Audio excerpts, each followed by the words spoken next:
नमस्कार, आप देख रहे हैं अनंत ज्ञान और मैं हाजिर हूं दिन भर की बड़ी अपडेट। एचआरटीसी कर्मचारियों की प्रस्तावित हड़ताल को लेकर प्रदेश सरकार ने सख्त रुख अपनाया है। उप मुख्यमंत्री एवं परिवहन मंत्री मुकेश अग्निहोत्री ने कहा कि बस सेवाओं को किसी भी कीमत पर बाधित नहीं होने दिया जाएगा। उन्होंने ये भी स्पष्ट किया है कि यदि चालक और परिचालक बसें नहीं चलाना चाहते हैं तो वे बसों की चाबियां वापस कर दें, लेकिन यात्रियों को बीच रास्ते में उतारने या सरकारी संपत्ति को नुकसान पहुंचाने की अनुमति नहीं दी जाएगी। उन्होंने कहा कि प्रदेश में एस्मा लागू है और प्रस्तावित चक्का जाम कानून गैर कानूनी है। नियमों का उल्लंघन करने वालों के खिलाफ कानूनी कार्रवाई भी की जाएगी। साथ ही चालक परिचालकों को उनके रूट संबंधी लिखित आदेश जारी किए जाएंगे। मुकेश अग्निहोत्री ने बताया कि सरकार ने एचआरटीसी को मजबूत करने के लिए 813 नई बसें खरीदी हैं, जिनमें से कि 279 बसें यानी 279 इलेक्ट्रिक बसेस शामिल हैं। इसके अलावा 2198 कर्मचारियों को नियमित किया गया है, लेकिन 327 परिचालकों की भर्ती की गई और 198 सेवानिवृत्त कर्मचारियों को ओपीएस का लाभ दिया गया है। उधर कुल्लू जिला प्रशासन ने भी हड़ताल के मद्देनजर प्रमुख बस अड्डों पर अतिरिक्त पुलिस बल तैनात कर वैकल्पिक परिवहन व्यवस्था सुनिश्चित करने के निर्देश दिए हैं। वहीं एचआरटीसी कर्मचारियों की प्रस्तावित हड़ताल के बीच निगम के द्वारा 360 अस्थायी पदों पर भर्ती प्रक्रिया शुरू होते ही भर्ती केंद्रों पर बेरोजगार युवाओं की भारी भीड़ उमड़ पड़ी है। प्रदेश के विभिन्न जिलों में सैकड़ों अभ्यर्थी रोजगार की उम्मीद लेकर चयन प्रक्रिया में भाग लेने पहुंचे। वहीं निगम की ओर से चयनित अभ्यर्थियों को 1500 रुपए प्रतिदिन मानदेय दिया जाएगा, जिसके चलते युवाओं में भर्ती को लेकर खासा उत्साह देखने को मिला। कई अभ्यर्थी सुबह से ही भर्ती केंद्रों पर पहुंच गए और अपनी बारी का इंतजार करते नजर आए। निगम और प्रशासन की ओर से भर्ती प्रक्रिया को सुचारू एवं पारदर्शी ढंग से संपन्न कराने के लिए आवश्यक व्यवस्थाएं भी की गई हैं। तो उधर युवाओं ने इसे रोजगार पाने का अच्छा अवसर बताते हुए चयन प्रक्रिया में बढ़ चढ़कर हिस्सा लिया। हिमाचल प्रदेश पर्यटन विकास निगम की 8 इकाइयों को निजी हाथों में सौंपने के प्रस्ताव के विरोध में प्रदेश भर के नगर निगम कर्मचारी लामबंद हो गए हैं। बुधवार को धर्मशाला स्थित निगम मुख्यालय के बाहर कर्मचारियों ने प्रदर्शन कर सरकार से निजीकरण का फैसला वापस लेने की मांग की है। कर्मचारी संघ के कार्यकारी अध्यक्ष शशिपाल शर्मा ने कहा कि जिन होटल्स के ONV यानी ऑपरेशन एंड मेंटेनेंस आधार पर निजी क्षेत्र को देने की तैयारी की जा रही है, वे लाभकारी होटल्स हैं। उनका कहना है कि इससे निगम के हित प्रभावित होंगे और भविष्य में अन्य होटलों के निजीकरण का भी रास्ता खोल सकता है। कर्मचारियों ने ये भी चिंता जताई है कि इस फैसले से युवाओं के रोजगार अवसर प्रभावित होंगे। साथ ही प्रदर्शन के बाद कर्मचारियों ने प्रदेश सरकार के नाम ज्ञापन सौंपकर निर्णय लेकर उस पर पुनर्विचार की मांग की है। हिमाचल प्रदेश में मनरेगा की जगह प्रस्तावित BVG रामजी योजना को लेकर चिंता बढ़ गई है। नई योजना लागू होने पर प्रदेश के करीब 12 लाख मनरेगा मजदूर प्रभावित हो सकते हैं। केंद्र सरकार ने राज्यों को 30 जून तक योजना अधिसूचित करने के निर्देश दिए हैं। तो वहीं मुख्यमंत्री सुखविंदर सिंह सुक्खू ने कहा है कि राज्य के हितों और ग्रामीण श्रमिकों के अधिकारों से कोई समझौता नहीं होगा।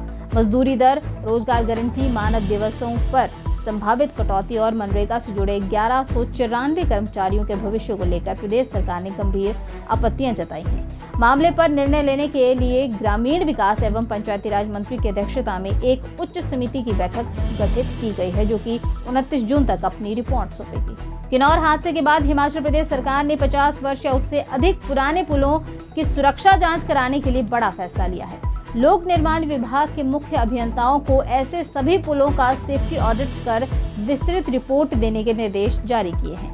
रिपोर्ट में पुलों की वर्तमान स्थिति, उम्र, भार वहन क्षमता और मरम्मत की जरूरत का आंकलन किया जाएगा। हाल ही में किन्नौर में पुल गिरने की घटना के बाद सरकार ने ये कदम उठाया है। जो पुल तकनीकी रूप से कमजोर या जोखिमपूर्ण पाए गए हैं, उनकी जगह नए पुल बनाए जाएंगे, जबकि मरम्मत योग्य पुलों को सुदृढ़ किया जाएगा। सरकार इस कार्य के लिए केंद्र से भी सहयोग लेने की तैयारी में है। हिमाचल प्रदेश सरकार ग्रामीण अर्थव्यवस्था को मजबूत करने और किसानों की आय बढ़ाने और प्राकृतिक खेती को बढ़ावा देने पर विशेष जोर दे रही है। जनजातीय विकास एवं बागवानी विभागों की समीक्षा बैठक में मुख्यमंत्री सुखविंदर सिंह सुक्खू ने अधिकारियों की योजनाओं के प्रभावी क्रियान्वयन के निर्देश दिए हैं। मुख्यमंत्री ने कहा कि प्राकृतिक खेती से जुड़े रसायन मुक्त उत्पादों को MSP प्रदान की जा रही है, ताकि किसानों को बेहतर बाजार और उचित मूल्य मिल सके। बैठक में HP शिवा परियोजना और फल विविधीकरण पर भी चर्चा हुई है। वहीं वन अधिकार अधिनियम 2006 के तहत मार्च 2023 से 2026 तक 636 व्यक्तिगत और 20 सामुदायिक दावों को मंजूरी दी गई है, जिसके तहत 2259.24 हेक्टेयर भूमि जनजातीय समुदाय को हस्तांतरित की गई है। हिमाचल प्रदेश सरकार ने मेडिकल कॉलेजेस में डॉक्टर और विशेषज्ञ शिक्षकों की कमी को दूर करने के लिए बड़ा फैसला लिया है। चिकित्सा शिक्षा और अनुसंधान विभाग ने प्रदेश के 5 सरकारी मेडिकल कॉलेजेस में 75 नए असिस्टेंट प्रोफेसर पद सृजित करने की अधिसूचना जारी की है। इन पदों का सृजन चिकित्सा शिक्षा, शिक्षण व्यवस्था और स्वास्थ्य सेवाओं को मजबूत बनाने की दिशा में किया गया है। नए पद टांडा, नेरचौक, नाहन, चंबा और हमीरपुर कॉलेजेस में भी विभिन्न विशेषज्ञता विभागों के लिए स्वीकृत किए गए हैं। सरकार ने नाहन और चंबा मेडिकल कॉलेज में पहली बार कार्डियोलॉजी विभाग स्थापित करने का भी निर्णय लिया है। इसके तहत दोनों संस्थानों में सुपर स्पेशलिटी कार्डियोलॉजिस्ट के असिस्टेंट प्रोफेसर पद भी सृजित किए गए हैं। किन्नौर जिले के भावानगर के समीप काचरंग नाले में मंगलवार देर रात बादल फटने से अचानक बाढ़ आ गई है। तेज बहाव में एक पैदल पुल बह गया है, जबकि कई पेयजल पाइपें और जल शक्ति विभाग का वाटर टैंक क्षतिग्रस्त हो गया है। राहत की बात यह रही कि इस घटना में कोई जनहानि नहीं हुई है। सूचना मिलते ही प्रशासन, ग्रामीण और जल शक्ति विभाग की टीमें मौके पर पहुंची हैं। वहीं क्षतिग्रस्त पेयजल योजनाओं की बहाली और नुकसान के आंकलन का कार्य जारी है। प्रशासन ने लोगों से नदी नालों से दूर रहने और मौसम विभाग की चेतावनियों का पालन करने की अपील की है। जिला हमीरपुर के बड़सर विधानसभा क्षेत्र के खरेर गांव की होनहार बेटी आंचल शर्मा ने एम्स द्वारा आयोजित MSc न्यूक्लियर मेडिसिन टेक्नोलॉजी प्रवेश परीक्षा 2026 में अखिल भारतीय स्तर पर प्रथम स्थान यानी AIR 1 हासिल कर हिमाचल प्रदेश का नाम रोशन किया है। आंचल की इस ऐतिहासिक उपलब्धि से पूरे क्षेत्र में खुशी का माहौल है और उनकी सफलता पर क्षेत्रवासियों, शिक्षकों, सामाजिक संगठनों और विभिन्न गणमान्य व्यक्तियों ने उन्हें शुभकामनाएं दी हैं। आंचल ने अपनी मेहनत, अनुशासन और समर्पण के दम पर ये मुकाम हासिल किया है। उनकी सफलता ग्रामीण क्षेत्रों के विद्यार्थियों के लिए प्रेरणा बन गई है। मुख्यमंत्री सुखविंदर सिंह सुक्खू ने भी आंचल शर्मा को बधाई देते हुए कहा कि उनकी उपलब्धि पूरे हिमाचल प्रदेश के लिए गर्व और सम्मान का विषय है। हिमाचल प्रदेश के 21 आयुर्वेदिक अस्पतालों को आयुष्मान भारत और हिमकेयर योजनाओं के पैनल से बाहर कर दिया गया है। स्वास्थ्य बीमा योजना सोसाइटी के द्वारा जारी आदेशों के अनुसार केंद्र सरकार ने नए हॉस्पिटल्स एंगेजमेंट मॉड्यूल 2.0 में आयुर्वेदिक अस्पतालों को शामिल करने का प्रावधान नहीं होने के कारण ये निर्णय लिया है। प्रभावित संस्थानों में धर्मशाला, कांगड़ा, हमीरपुर, ऊना, नाहन, चंबा, मंडी, कुल्लू सहित 21 आयुर्वेदिक अस्पताल और पपरोला आयुर्वेदिक मेडिकल कॉलेज शामिल है। अब इन अस्पतालों में आने वाले मरीजों को आयुष्मान भारत और हिमकेयर के तहत मिलने वाली 5 लाख रुपए तक की कैशलेस उपचार सुविधा नहीं मिल सकती है। वहीं इस फैसले से अस्पतालों में योजनाओं से जुड़े आउटसोर्स कर्मचारी भी उनकी नौकरियों पर भी संकट खड़ा हो गया है। मंडी में केंद्र की मोदी सरकार ने 12 वर्ष पूर्ण होने पर आयोजित प्रदर्शनी के शुभारंभ अवसर पर नेता प्रतिपक्ष एवं पूर्व मुख्यमंत्री जयराम ठाकुर ने कांग्रेस पर निशाना साधा है।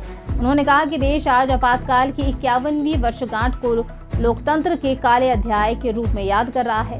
कांग्रेस ने सत्ता बचाने के लिए लोकतांत्रिक संस्थाओं को कमजोर किया है और विपक्ष की आवाज दबाई है, लेकिन आज वही लोकतंत्र की दुहाई दे रही है। जयराम ठाकुर ने यह भी आरोप लगाया है कि हिमाचल में भी कांग्रेस सरकार लोकतांत्रिक मूल्यों की अनदेखी कर रही है। उन्होंने कहा कि चुने हुए जनप्रतिनिधियों को नजरअंदाज किया जा रहा है और HRTC कर्मचारियों की मांगों का समाधान करने के बजाय उन पर एस्मा लागू किया गया है। उन्होंने कहा कि भाजपा लोकतांत्रिक अधिकारों, कर्मचारियों के हितों की और जनता की आवाज के लिए संघर्ष जारी रखेगी। सुजानपुर नगर परिषद अध्यक्ष और उपाध्यक्ष चुनाव को लेकर भाजपा ने सरकार के खिलाफ मोर्चा खोल दिया है। भाजपा कार्यकर्ताओं ने सुजानपुर में प्रदर्शन कर चुनाव प्रक्रिया को अवैध बताते हुए सरकार का पुतला फूंका और दोबारा मतदान करवाने की मांग उठाई है। भाजपा समर्थित अध्यक्ष पद की उम्मीदवार एवं पार्षद मीनाक्षी महाजन ने यह आरोप लगाया है कि चुनाव में गोपनीय मतदान नहीं करवाया गया है, बल्कि हाथ खड़े कर समर्थन लेने के आधार पर परिणाम घोषित कर दिए गए। तो वहीं पूर्व विधायक राजेंद्र राणा ने भी चुनाव प्रक्रिया पर सवाल उठाते हुए कहा कि भाजपा के पास पूर्ण बहुमत होने के बावजूद भी कांग्रेस समर्थित उम्मीदवारों को विजयी घोषित किया गया है। भाजपा ने चुनाव रद्द कर पारदर्शी तरीके से दोबारा मतदान कराने और मामले को राज्यपाल के समक्ष उठाने की भी बात कही है। हिमाचल प्रदेश विश्वविद्यालय ने नियमित और पार्ट टाइम पीएचडी प्रवेश के लिए ऑनलाइन आवेदन की अंतिम तिथि बढ़ाकर 26 जून कर दी है। पहले ये तिथि 22 जून निर्धारित की गई थी। विश्वविद्यालय ने स्पष्ट किया है कि केवल आवेदन की समय सीमा बढ़ाई गई है, जबकि प्रवेश परीक्षा की अन्य सभी शर्तों पर और पात्रता मानदंड यथावत ही रहेंगे। इस सत्र में एचपीयू के 32 विभागों, स्थानीय और केंद्रों में 502 पीएचडी सीटों पर प्रवेश दिया जाएगा, जिनमें नियमित पार्ट टाइम और कर्मचारी वर्ग की सीटें शामिल हैं। पात्र अभ्यर्थी अब 26 जून तक विश्वविद्यालय के ऑनलाइन पोर्टल पर आवेदन कर सकते हैं।